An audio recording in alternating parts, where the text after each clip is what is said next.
Hey, hi everyone, welcome back to Learn Medicine by Dr. Nikita. And since Maharashtra government ने Hey, hi everyone, welcome back to Learn Medicine by Dr. Nikita. And since अब महाराष्ट्र में भी admission start हो गए for PG courses that is M form, तो all the students जो भी wait कर रहे थे कि महाराष्ट्र के गवर्नमेंट एंड प्राइवेट कॉलेजेस में किस एग्जाम के थ्रू या किस फॉर्म के थ्रू हम एंट्रेंस ले सकते हैं, तो सबसे अच्छी बात यह है कि ऐसा कोई भी नेसेसिटी नहीं है कि सिर्फ जीपैट क्वालिफाइड स्टूडेंट्स यहाँ पे अप्लाई कर सकते हो. आपका जो बीफार्म का एग्रीगेट है वो काउंट होता है. आप प्रॉपर कैप सेंटर्स में काउंसलिंग के थ्रू जाते हो, डॉक्यूमेंट्स अपलोड करते हो and then you find out कि आपका कौन सा कॉलेज लिस्ट में आ रहा है depending upon your graduation score and after filling their form.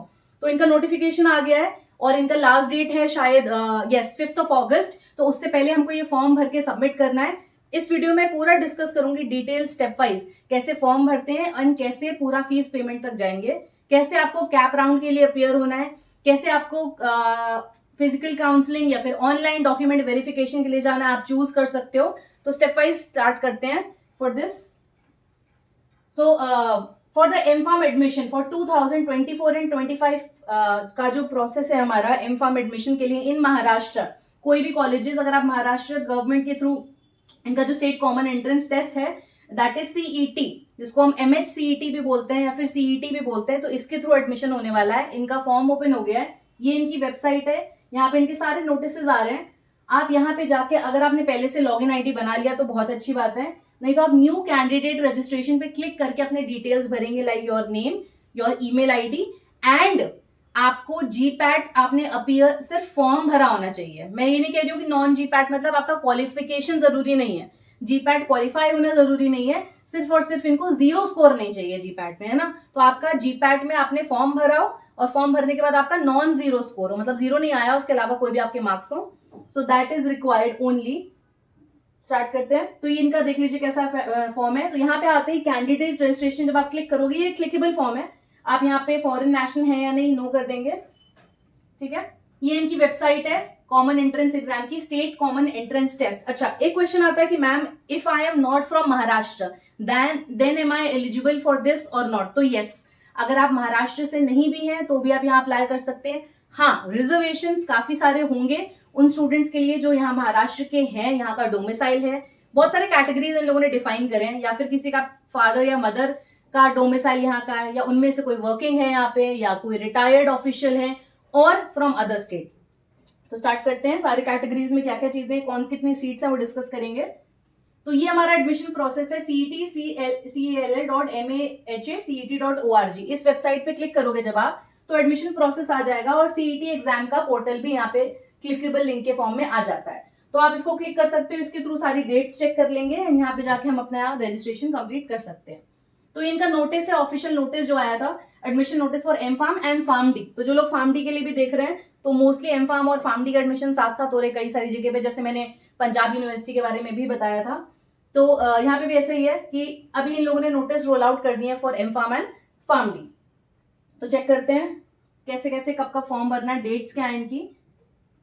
Okay, तो एलिजिबिलिटी क्राइटेरिया क्या, मैंने आपको क्या बताया था, नॉन 0 पॉजिटिव स्कोर. मतलब आपने जीपैट का फॉर्म भरा, जीपैट का एग्जाम देने गए, आपका सिर्फ 0 स्कोर नहीं आना चाहिए. 0 के आगे कोई भी स्कोर होगा तो आप यहाँ पे एलिजिबल हैं. तो एक इंपॉर्टेंट क्लॉज ये है. तो ये मैंने बोला था जीपैट क्वालिफाई होना जरूरी नहीं है, सिर्फ और सिर्फ जीपैट में आप अपियर हुए हो और 0 नहीं आया है तो हाँ, इससे तो बहुत ज्यादा कुछ ना कुछ मार्क्स तो आए होंगे. तो जीपैट स्कोर आपका बीफार्म कंप्लीट होना चाहिए, 4 years एग्रीगेट होना चाहिए, 55% इनको रिक्वायर्ड है, तो मिनिमम 55% होना चाहिए एंड आप सिटीजन ऑफ इंडिया होने चाहिए. तो ये इनकी कुछ यहाँ पे एलिजिबिलिटी क्राइटेरियाज हैं. बाकी एनआरआईज के लिए डिफरेंट है, वो भी चेक कर सकते हैं. एंड देन यहाँ पे फीस सबमिशन क्या है, general category and people from outside of Maharashtra अगर अप्लाई कर रहे हैं तो 1200 रुपीज का फॉर्म है. और अगर इस कैटेगरी में फॉल करते हैं ओनली फ्रॉम महाराष्ट्र स्टेट, अगर आप महाराष्ट्र स्टेट से इन कैटेगरीज में फॉल करते हैं तो आपका फॉर्म 1000 होगा. नेक्स्ट, अगर आप जब डॉक्यूमेंट सबमिट करते हैं and if you fail to justify, मतलब तब आप प्रूफ नहीं दे पाते कास्ट सर्टिफिकेट का, तब आपको एडिशनल 200 रुपए और सबमिट करने पड़ेंगे, जो डिफरेंस होगा फीस का. आ रहा है समझ में सबको. एंड देन बाकी स्टूडेंट्स के लिए ये फीस है. डेट्स देखते हैं. 29 को इनका फॉर्म ओपन हो गया था जिस दिन हमारा जीपैट का कट ऑफ रिलीज हुआ है. तो 29 को फॉर्म ओपन हो गया था. 5 अगस्त तक इनका फॉर्म है, 5 अगस्त तक ही फॉर्म भर सकते हैं आप लोग. ये डेट्स मैंने अभी बता दिया, ऑनलाइन फीस पेमेंट हो जाता है यहाँ पे। These are the dates, 5 PM से पहले फॉर्म भर लीजिएगा। डॉक्यूमेंट्स क्या क्या रिक्वायर्ड है for the scrutiny, and again आपको अपने कैब सेंटर पे जाके सारे डॉक्यूमेंट्स का ओरिजिनल कॉपी लेके जाना है एंड वेरीफाई भी करवाने हैं। So that is a secondary process. First आपको क्या करना है, फॉर्म फिल करना है। सबमिशन ऑफ ग्रीवियंसेस अगर कोई है तो कब तक आप रिपोर्ट कर सकते हो, and all these instructions are mentioned. आप इसमें चेक कर लोगे कौन सी कैटेगरी क्या आ रहा है, EWS एलिजिबिलिटी क्राइटेरिया क्या है, ये सब आपको रूल्स एंड रेगुलेशंस में जाके चेक करना है, do you fall in this category और नॉट। अगर ऐसा नहीं होता है, आप प्रूफ नहीं दे पाते, तो आपको एडिशनल 200 रुपीज जो मैंने बताया था फॉर्म का डिफरेंस है वो फिल करना पड़ेगा। चलिए आगे चलते हैं, रजिस्ट्रेशन कैसे करना है। ठीक है, तो देख लेते हैं कि इस फॉर्म को मैंने बोला था स्टेप वाइज में आगे लेके जाऊंगी। रजिस्टर कैसे करना है, तो आपको government of Maharashtra state common entrance test की वेबसाइट पे जाना है, वहां पे जाके न्यू रजिस्ट्रेशन क्रिएट करना है, पासवर्ड एंटर करना है जो भी आप क्रिएट कर रहे हो। अगर आप ऑलरेडी साइंड इन है, नहीं तो आप न्यू यूजर है, आप रजिस्टर करिए यहाँ पे जाके। क्या रजिस्ट्रेशन करना है, आपको फुल नेम लिखना है, ईमेल आईडी लिखना है, पासवर्ड कंफर्म करना है, डेट ऑफ बर्थ लिखना है। ये सारी डिटेल्स आपको एंटर करने हैं। उसके बाद ये पूछेगा आपसे कि आप इंडियन नेशनल है या नहीं, देन आप कंट्री सेलेक्ट करेंगे, स्टेट सेलेक्ट करेंगे। अगर आप महाराष्ट्र के हैं, नहीं आउटसाइड महाराष्ट्र के हैं तो वैसा मेंशन कर देंगे। ठीक है, तो स्टेप वाइज इस फॉर्म में आगे लेके जा रही हूँ मैं आपको। Mobile number and email ID, ऐसा क्लिक करने के बाद आपके पास ये ऑप्शन आ जाते हैं यहाँ पे इसी पोर्टल पे, एम फार्मेसी या फिर post baccalaureate that is Pharm D.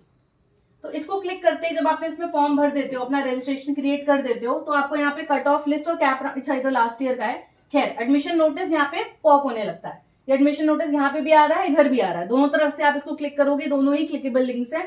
अगर कोई भी डाउट होता है तो मैं सारी जगह URL इसीलिए देती जा रही हूँ ताकि आपको प्रॉब्लम नहीं हो यहाँ तक रीडायरेक्ट करने में। Also I will drop this in the comment section. ठीक है, ये हमने फिल कर दिया है, सारी डिटेल्स मैंने भर दी आपके बिहाफ पे, आप भी फिल कर सकते हो। देन आप पूछेगा आपसे ओके, तो यहाँ पे क्लिक करके आप नोटिस तक पहुंच सकते हो। आपको सारे अपने डिटेल्स फिल करने हैं न्यू कैंडिडेट रजिस्ट्रेशन में आकर, एंड सबमिट कर देना है इसको। ठीक है, उसके बाद आपके पास एक OTP आ जाएगा जिसको फिल करते ही आपका रजिस्ट्रेशन कंप्लीट हो जाएगा। नेक्स्ट हमें क्या करना है, अपना ID पासवर्ड एंटर करके लॉग इन करना है। लॉग इन करके हमको अपना रजिस्ट्रेशन प्रोसेस कंप्लीट करना है, मतलब सारे डॉक्यूमेंट्स अपलोड करने हैं। कैसे करेंगे हमको, अब सेलेक्ट कर लोगे, ई स्क्रूटनी करनी है, फिजिकल स्क्रूटनी अपने डॉक्यूमेंट्स की, मैंने ई सेलेक्ट करा है।